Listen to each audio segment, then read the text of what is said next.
Assalamualaikum warahmatullahi wabarakatuh. Saya Hikmah Aprilia dari kelas Akuntansi I 2017 Fakultas Ekonomi dan Bisnis Universitas Muhammadiyah Makassar. Dalam kesempatan kali ini pada mata kuliah Manajemen Strategi, saya akan membawakan presentasi mengenai di bab 4 mengenai pengukuran internal. Pengukuran internal atau biasa disebut dengan audit internal.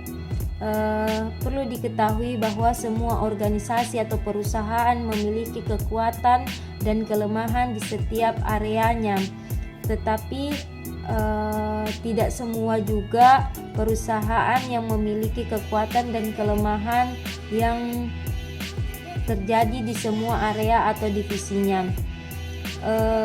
Kekuatan dan kelemahan internal bersama dengan kesempatan dan ancaman eksternal serta pernyataan visi dan misi yang jelas memberikan dasar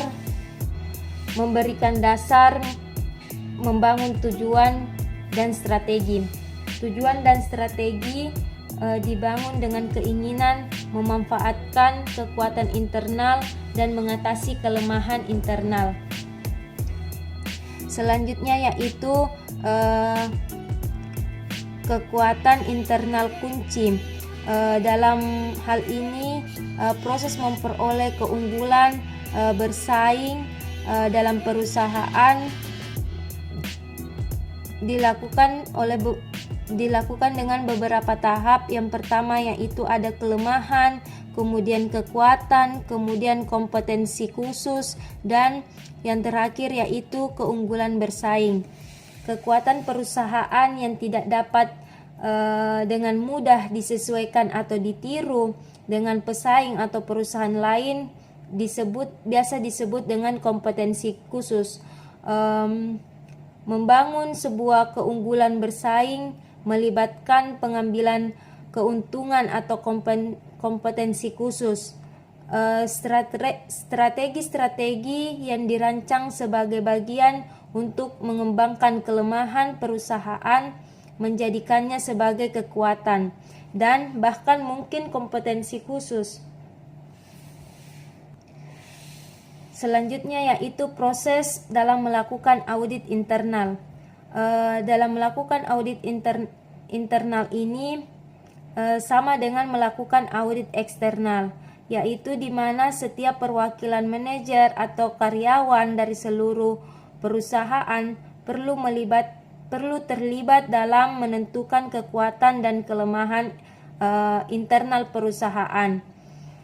Dalam melakukan audit internal dibutuhkan pengumpulan, asimilasi, dan evaluasi informasi mengenai kegiatan operasi perusahaan. Faktor-faktor kunci internal seperti kekuatan dan kelemahan dapat diidentifikasikan dan diprioritaskan. Selanjutnya yaitu tinjauan berbasis sumber daya. Dalam pendekatan tinjauan berbasis sumber daya ini menyatakan bahwa beberapa sumber daya internal lebih penting bagi perusahaan dibandingkan dengan faktor-faktor eksternal dalam mencapai dan melanjutkan keunggulan bersaing. Agar sumber daya bernilai, maka sebaiknya harus sumber daya tersebut harus langka.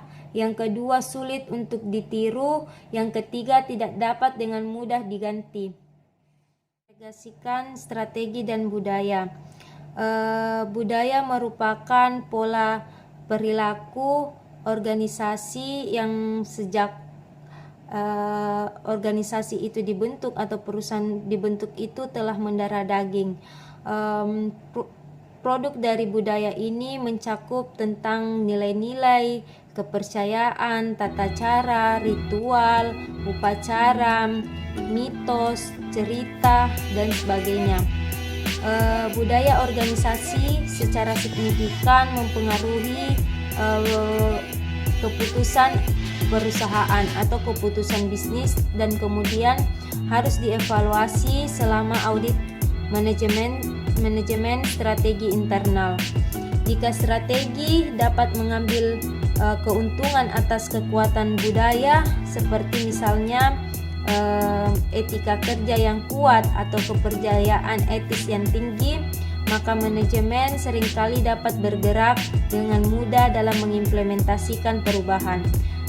Namun jika tidak, maka budaya perusahaan dapat menjadi berlawanan dengan strategi baru. Selanjutnya yaitu manajemen. Fungsi dasar manajemen terdiri atas perencanaan, pengorganisasian, pemotivasian, penetapan karyawan, dan pengendalian. Perencanaan berkaitan tentang bagaimana mempersiapkan masa depan perusahaan. Pengorganisasian berkaitan tentang bagaimana membentuk struktur organisasi, bagaimana mendeskripsikan pekerjaan, bagaimana dapat mengontrol pekerjaan, dan sebagainya. Sedangkan pemotivasian berkaitan tentang bagaimana dapat mempengaruhi pekerja atau karyawan, atau lebih mudah dengan bagaimana memberikan semangat dalam bekerja. Sedangkan penetapan karyawan berkaitan tentang mewawancarai, administrasi upah dan gaji karyawan, kemudian mengenai kedisiplinan, kebijakan kedisiplinan, melindungi karyawan, dan sebagainya. Sedangkan pengendalian berkaitan tentang pengontrolan, seperti mengontrol keuangan, mengontrol pemasaran, mengontrol penjualan, mengontrol biaya, dan yang lainnya. Selanjutnya pemasaran. Fungsi pemasaran terdiri atas analisis pelanggan, menjual produk dan jasa, perencanaan produk dan jasa, harga, distribusi, penelitian, pemasaran, dan analisis kesempatan. Selanjutnya yaitu keuangan dan akuntansi. Seringkali keuangan dipertimbangkan sebagai pengukuran yang terbaik dari posisi bersaing dan daya tarik keseluruhan kepada investor.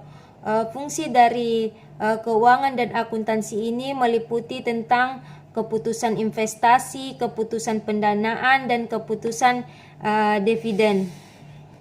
Selanjutnya adalah produksi dan operasi. Dalam produksi dan operasi ini, dalam bisnis terdiri atas semua aktivitas yang mengubah input menjadi barang dan jasa. Selanjutnya adalah sistem informasi manajemen. Tujuan dari SIM adalah untuk meningkatkan kinerja dari perusahaan dengan meningkatkan kualitas keputusan manajerial. Sistem informasi manajemen menerima bahan mentah baik dari evaluasi eksternal dan internal dari organisasi. Sistem tersebut mengumpulkan data mengenai pemasaran, keuangan, produksi, dan permasalahan personal secara internal dan sosial, budaya, demografis, lingkungan, ekonomi, politik, pemerintah, hukum, teknologi, dan faktor bersaing yang lainnya secara eksternal. Data terintegrasi dengan cara yang dibutuhkan untuk mendukung pembuatan keputusan manajerial. Setelah saya mempresentasikan mengenai pengukuran internal, maka adapun kesimpulannya yaitu bahwa pengukuran internal merupakan hal yang sangat dibutuhkan dan sangat berperan penting dalam keberlangsungan perusahaan. Selain dari faktor eksternal yang mempengaruhi perusahaan, faktor internal pun dapat mempengaruhi keberlangsungan perusahaan, sebab dengan faktor internal kita dapat mengetahui apa-apa saja yang menjadi kelemahan dalam perusahaan kita dan apa-apa saja yang menjadi kekuatannya, sehingga kita dapat mempertahankan atau meningkatkan kekuatan perusahaan kita, sedangkan dapat meminimalisir kelemahan perusahaan kita, atau bahkan bisa kita jadikan kelemahan perusahaan itu menjadi sebuah kekuatan. Sekian presentasi dari saya. Assalamualaikum warahmatullahi wabarakatuh.